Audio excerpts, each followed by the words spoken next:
Buenos días, quienes hablan Luciana Bazán. El tema a tratar es instrumental quirúrgico. El instrumental quirúrgico es un conjunto de herramientas utilizadas en un campo quirúrgico por el personal médico y el personal enfermero. Tenemos la clasificación. Se clasifica de diversas maneras. Tenemos según su composición, según su forma, según su función y según su uso. Según su composición, tenemos herramientas de acero inoxidable. Son instrumentos más comunes y utilizados debido a su corrosión, durabilidad y facilidad para la esterilización. Esto tiene un acabado de vano y satinado, entre otros acabados. Un ejemplo de estas herramientas son las pinzas de Kelly recta, el mango de bisturí, las pinzas finas Axo, entre otras. Tenemos los instrumentos titanio. Estos son instrumentos ligeros y fuertes que se utilizan mayormente para microcirugía en un campo magnético. Un ejemplo de estos instrumentos tenemos los portaagujas, las tijeras curvas, entre otros. Tenemos los instrumentos de vitalio. Estos son instrumentos de aleaciones de cobalto y cromo. Mayormente se utiliza en implantes ortopédicos por su biocompatibilidad y su resistencia. Un ejemplo de estos instrumentos es el implante dental de vitalio. Tenemos los materiales plásticos. Estos son instrumentos médicos desechables. Mayormente se utilizan en cirugías donde la esterilización no es viable, para así evitar la contaminación cruzada. Un ejemplo de ellos son las tijeras de mayo, los ganchos y los retractores.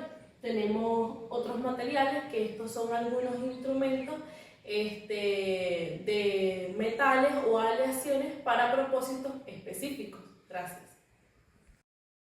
Mi nombre es Leti Japonte y continuando con la clasificación, como venía hablando mi compañera, aquí en esta clasificación tenemos según su forma.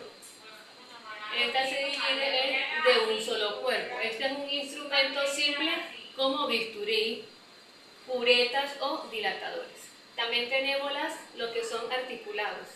Estos son instrumentos con partes móviles, unidas por articulación, como lo son las pinzas, las tijeras o los portaagujas. También pueden tener diferentes tipos de articulaciones y cierres, como la cremallera y la caja de traba. En otra clasificación serían con forceps. Estos instrumentos son en formas de ramas que se utilizan para agarrar o manipular tejidos, como forceps obstétricos o espéculos. En cuanto a la otra clasificación es según su función. Según su función tenemos diéresis o corte, el cual se utiliza para seccionar o cortar, separar o extirpar tejidos. Estos se dividen en diéresis aguda, como lo es el bisturí, con diferentes tipos de hojas o mangos, tijeras de diferentes formas y tamaños para tejidos o materiales de sutura. También tenemos la diéresis de Roma.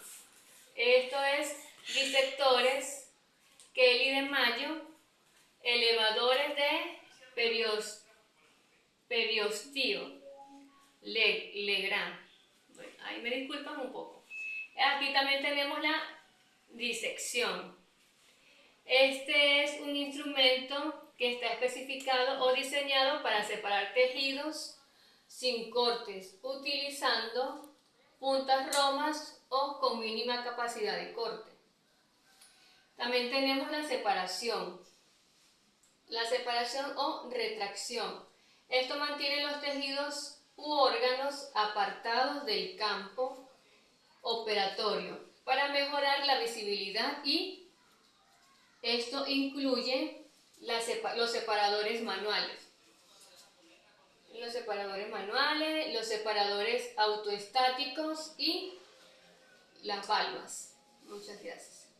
Buenas tardes, mi nombre es Víctor Valdivieso. Yo les voy a hablar sobre los instrumentos usados en la síntesis y la hemostasia. Pero primero que nada voy a definir qué es la hemostasia. Son aquellos instrumentos que se utilizan para detener el sangrado mediante la oclusión de los vasos sanguíneos. Entre algunos instrumentos como ejemplo tenemos las pinzas Kelly, las pinzas Cray y las pinzas Crochet, que en sus puntas se pueden distinguir si son rectas o curvas, o si pueden poseer dientes o sin dientes. Ahora bien, ¿qué es la síntesis? La síntesis son aquellos instrumentos que se usan para detener o sostener tejido mediante sutura o grapa. Entre algunas tenemos las portaagujas de Mayo, las Cray y las Works.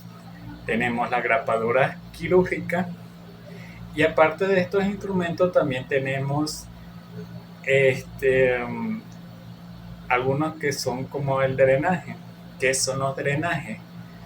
Son aquellos equipos que se usan para detener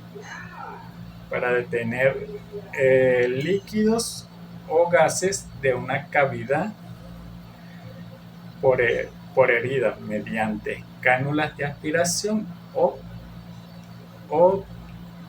tejidos o tubos con drenaje. Gracias. Soy Luisanet Ramos y les voy a hablar sobre las partes de un instrumento. Entre estas se encuentra mandíbula, asegura la presión del tejido. Caja de traba, es la articulación en bisagra del instrumento.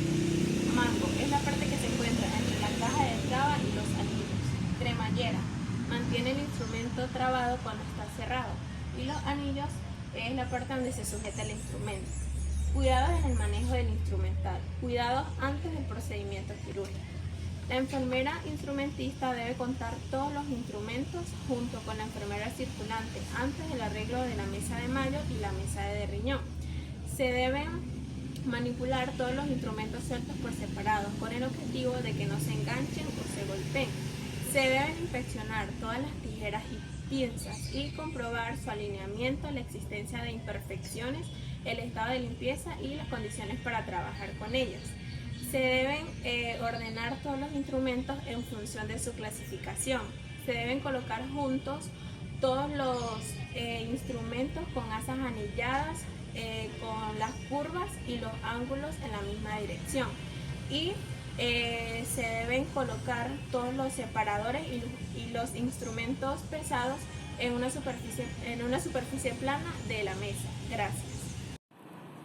Buenos días, mi nombre es Mariana Hernández. Voy a continuar con la explicación de mi compañera Luisanet Ramos sobre los cuidados en el manejo del instrumental, en este caso, durante la cirugía. 1. La enfermera instrumentista tiene la obligación de conocer el nombre y el uso de cada instrumento. Debe manejarlos de forma individual y con suavidad. Colocar en la mano del cirujano o del ayudante el instrumento correcto para cada tarea y la posición adecuada para su utilización. La sangre y los residuos de tejido se deben retirar inmediatamente de los instrumentos después de su utilización mediante una gasa húmeda. Se retirarán del campo estéril los instrumentos sueltos para evitar lesiones o molestias posoperatorias al paciente, así como la posibilidad de que estos caigan al suelo. Se retirará los restos de tejido de las puntas electroquirúrgicas, asegurando así su conductibilidad.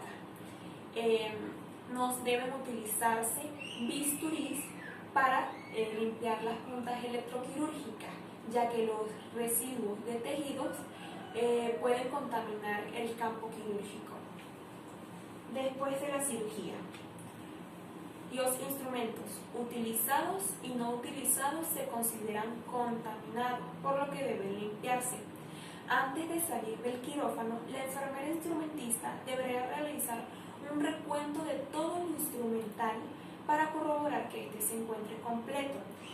Se debe separar los instrumentos delicados y pequeños y los que tienen bordes afilados o semiafilados para una mejor manipulación. Se desarmarán los instrumentos con partes desmontables o bisagras para exponer todas las superficies al proceso de limpieza.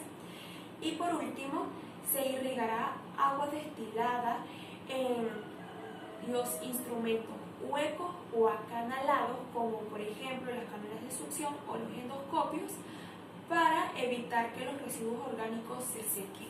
Gracias. Quien les habla, Chantal Moreno, con el último punto de lo que es la limpieza. Bueno, en primer lugar, debemos saber que la limpieza es un proceso de descontaminación, el cual incluye el preenjuague, lavado, el enjuague y la esterilización. Recordando que todos los instrumentos que pasen por el preenjuague o el remojo deben finalizar con una limpieza ya sea manual o mecánicamente. La limpieza manual es esta que requiere una limpieza preliminar, incluso si se utiliza un limpiador o un esterilizador. Los instrumentos delicados y punzantes deben manipularse por separado. Los microquirúrgicos y oftálmicos deben secarse a mano, ya que no pueden permanecer húmedos. Las superficies externas con instrumentos o partes a motor deben limpiarse sin ser sumergidos. El personal debe usar guantes, delantales impermeables y protector facial para evitar salpicaduras. Encontramos una serie de pasos, los cuales son utilizar agua caliente y detergente no corrosivo, lavar con cuidado para evitar salpicaduras, enjuagar vigorosamente para eliminar los residuos y ubicarlos en recipientes adecuados para la esterilización final. También encontramos lo que es la limpieza mecánica, que es realizada en limpiadores o esterilizadores. Aquí recordando que los residuos grandes deben eliminarse anteriormente. Los instrumentos deben colocarse en recipientes planos perforables. La limpieza ultrasónica es esta, que utiliza ondas ultrasónicas para crear burbujas que limpien áreas difíciles de alcanzar. Recordando también que esto no es un método de esterilización, ya que los instrumentos que pasen por esa deben ser lavados después de entrar allí. Y como último punto tenemos la lubricación. Todos los instrumentos con partes móviles deben ser lubricados después. Recordando que se utiliza un lubricante antimicrobiano hidrosoluble que puede ser usado y no va a interferir con la esterilización. También esta crea una fina capa protectora para que estos virus no entren y nos infecten los instrumentos.